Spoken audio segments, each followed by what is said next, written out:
So back to our conversations on self-awareness. Self-awareness cannot be cultivated without an extreme level of authenticity, without an extreme commitment to honesty.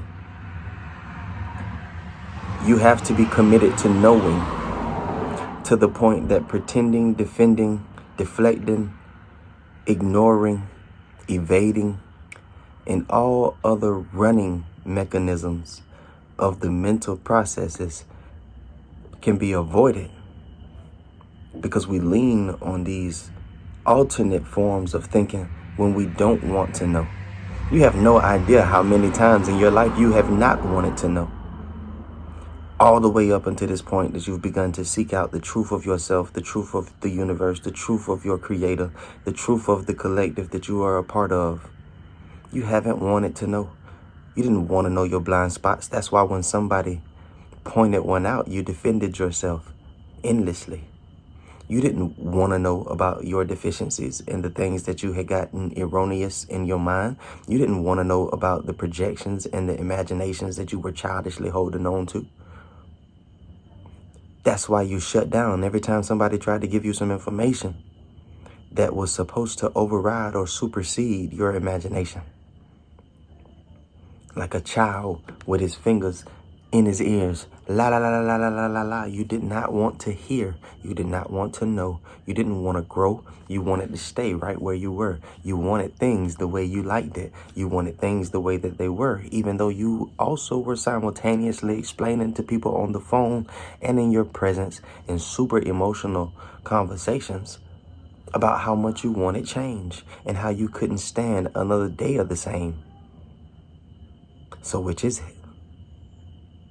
If you were honest, if you were moving in authenticity, if you were someone who had embraced the truth of their presentation and was honestly, unbiasedly analyzing and verbalizing what it was that was there to be seen, you would honestly say that it varies from moment to moment. There are some moments that you hold on to and you never want to let go of.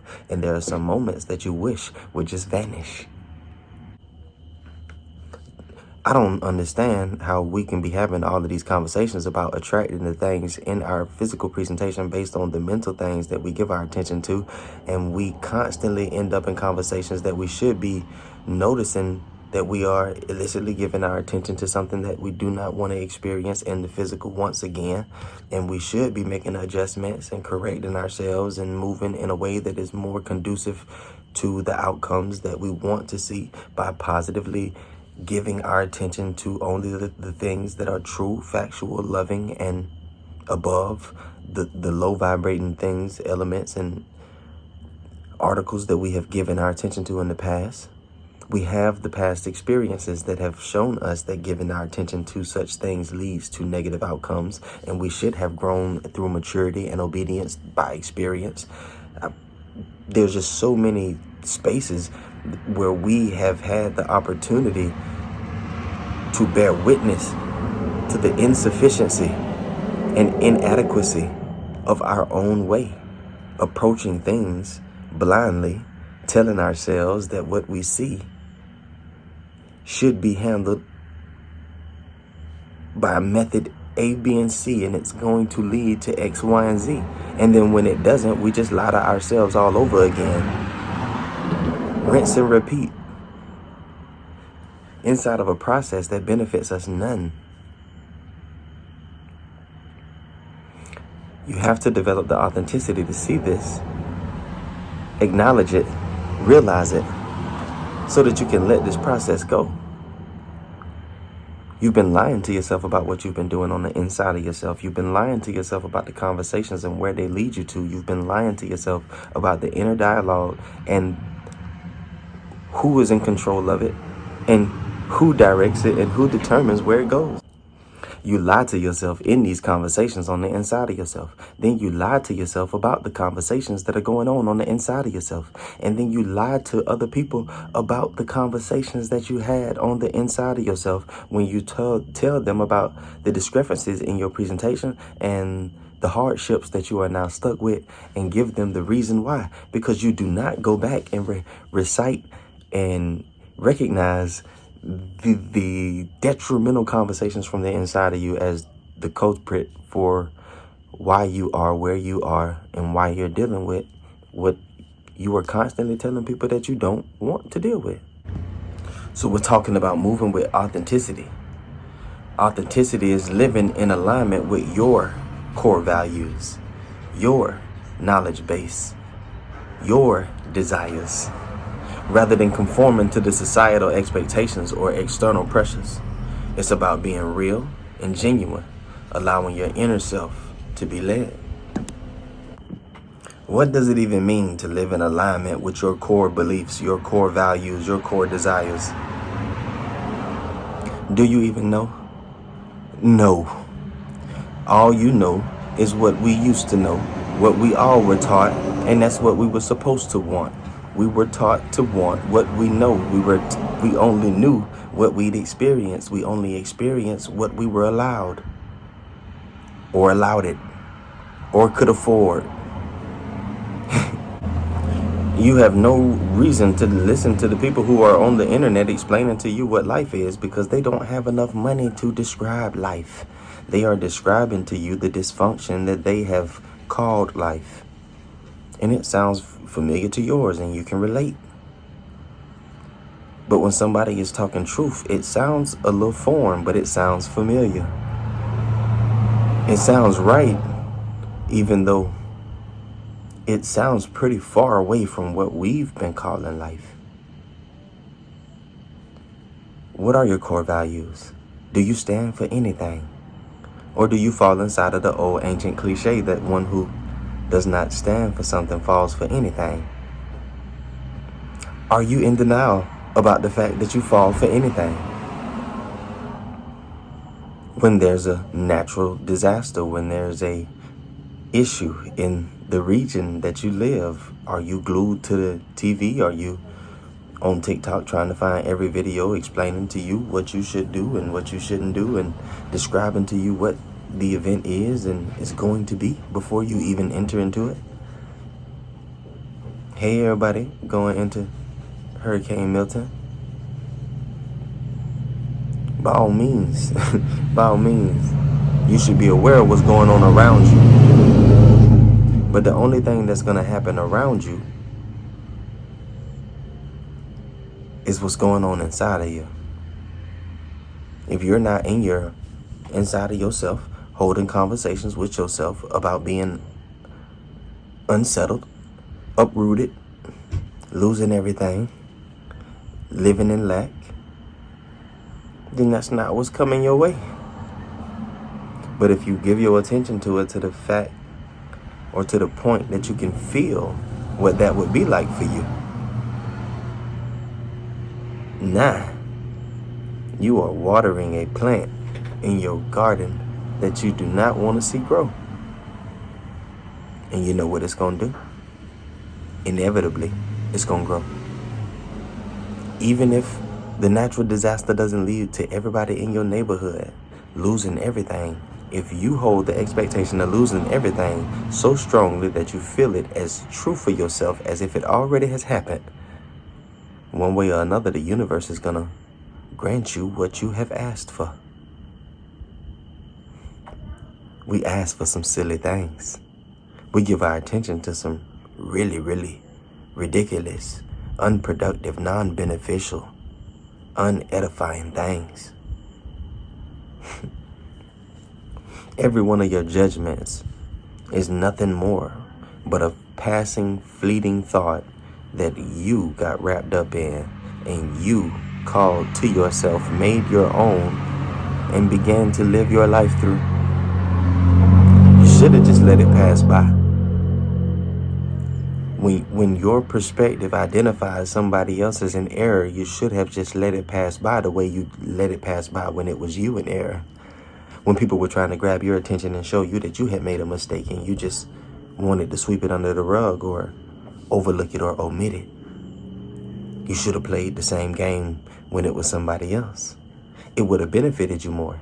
You wouldn't have found yourself gridlocked inside of an experience of negative emotions that led to negative thoughts, that led to negative outcomes in your physical presentation that you had to repent from.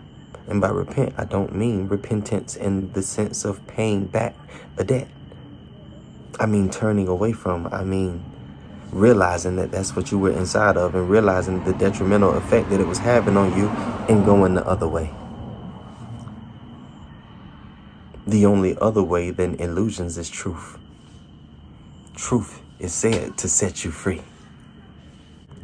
Genuinely, what have you studied for yourself? What have you been a student of to the point that you can honestly say you know for yourself? Have you been a student of yourself for yourself? Or have you allowed for other people to tell you who you were? Have you allowed for other people to model for you who you should be? What is it that you studied? Have you studied God on that level, your creator on that level? Or is your creator, is your source, is your God to you who others have told you that he is? Who a book have told you that he is? Who a book that you have no idea where it truly came from has told you who he is? Or has it come from experience? Are you describing to me and other people what you've been told? Are you regurgitating information? Are you passing along folk tales and stories? Or are you talking from a place of experience? Can you go back into your story? Can you go back into the moment that God became real to you? Not became real, because he was always real.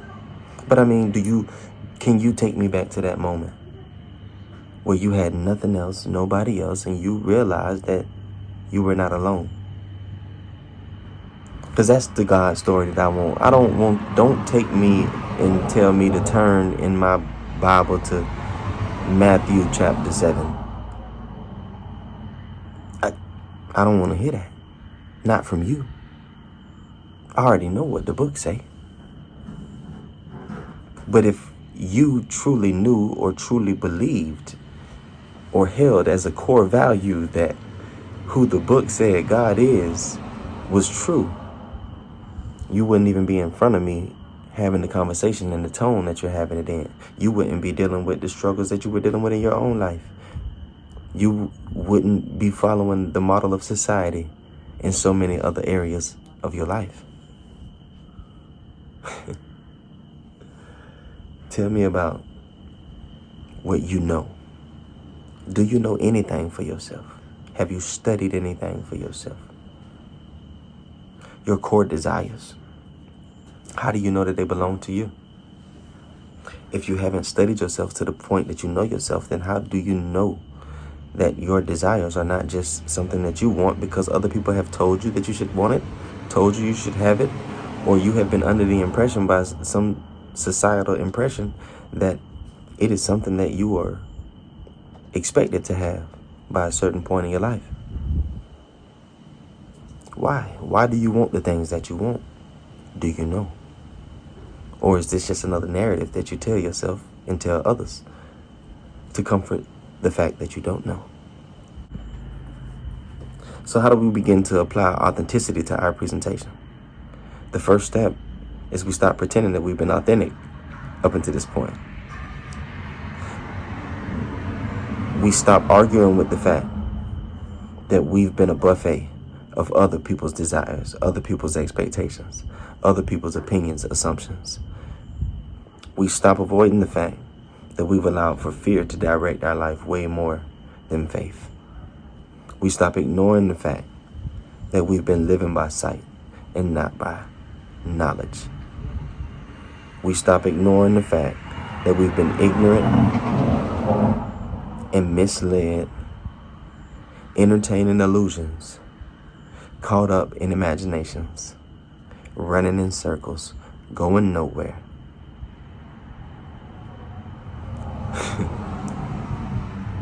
Drawing conclusions based on fear and illusions alone. Authenticity does not just happen. It doesn't just come. It's not something that you can just wish for. None of your wishes are granted. It's best you stop wishing now. It's a waste of time. Authenticity is going to require you to say no.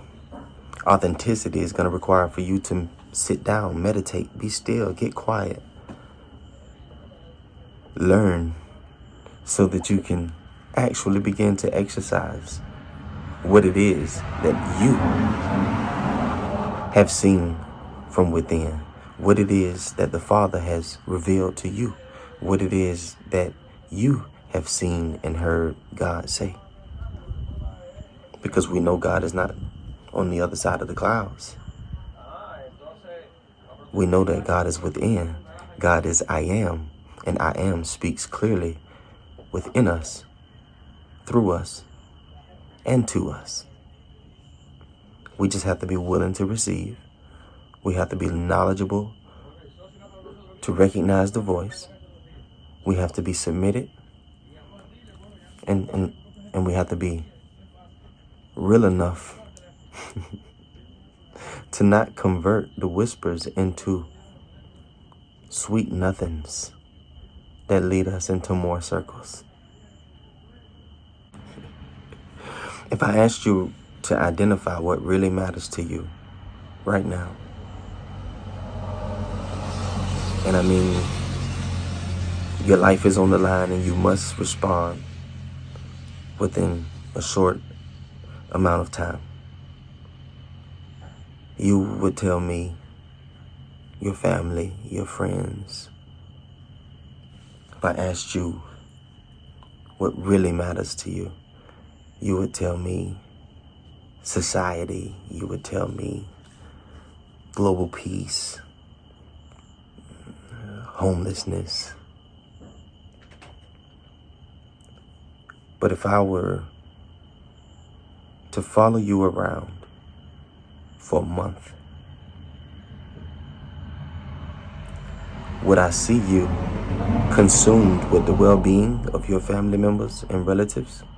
Or would I see you spend 40 to 60 or more hours a week on a job that you tell yourself you go to provide for these individuals that you say truly matter to you more than anything? If I followed you around for a week, would I see you on the individualistic level invest peace in every encounter with everyone you meet? Would I see you or overhear you holding conversations about strategies that would lead to global peace? Or would I hear you talking about the discrepancies of your own presentation? Would I hear you talking about the inconsistencies of your own life and what other people around you could be doing better? We're not honest with ourselves because we were not raised inside of a system of thought that promoted authenticity. We know what a hero looks like. We will put on the outfit of a superhero for no other reason than to conceal the fact that we live daily as a villain. And we don't want others to know. It's not about the presentation. That's the point of that statement. It's not about the presentation. It's not about saying the right thing. It's not even about doing the right thing, because sometimes people do the right thing for the wrong reason. Therefore, the other person may benefit, but there's a price to pay on the other side. When I thought you wanted a simple thank you, and you really wanted something else. Now I'm indebted to you in a way that I'm absent-minded to, and you're going to make sure that I pay the penalty. Authenticity would allow for you to be honest with the people that you were projected to partner to the point that you can honestly present yourself and say, hey, look, I don't love you. I have approved of your presentation up until this point, and these are the reasons why. Now that you know why I've approved of you, I think you're better equipped to keep my approval. But we don't tell people that our acceptance of them is conditional and is